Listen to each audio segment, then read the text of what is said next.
Let's talk about parts work. What is it and what does it have to do with your healing?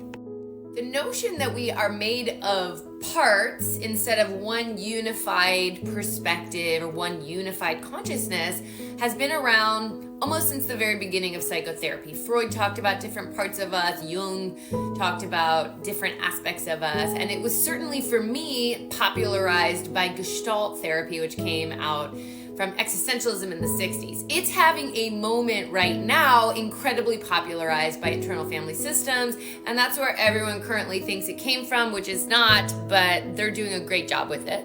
So what does that matter? How can this help you?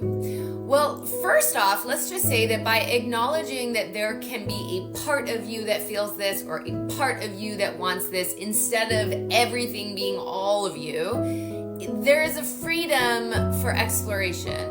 There is, for most people, an ease of starting to identify that maybe part of you is aggressively resentful with your parent or your ex, but it's not all of you. There's another part of you that cares for this person or is sad or loves them.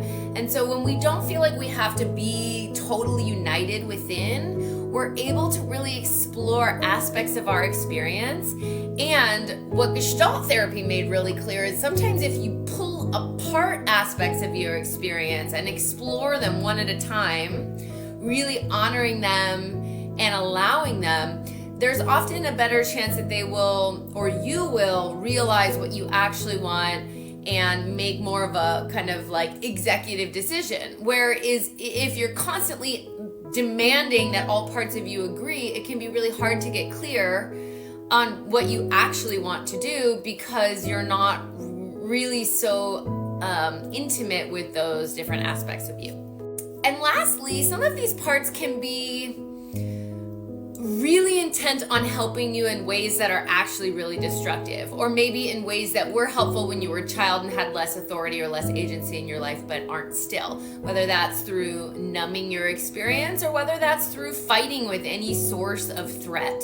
And while these parts are totally normal and deserve love and care, these are often not the parts that you want driving your life. You want ideally to know everybody who's inside, who's voting for this or that, and then find that deep, centered, trustworthy, resourced, grown-up part that feels connected to something bigger than yourself, to life, to the ability to care.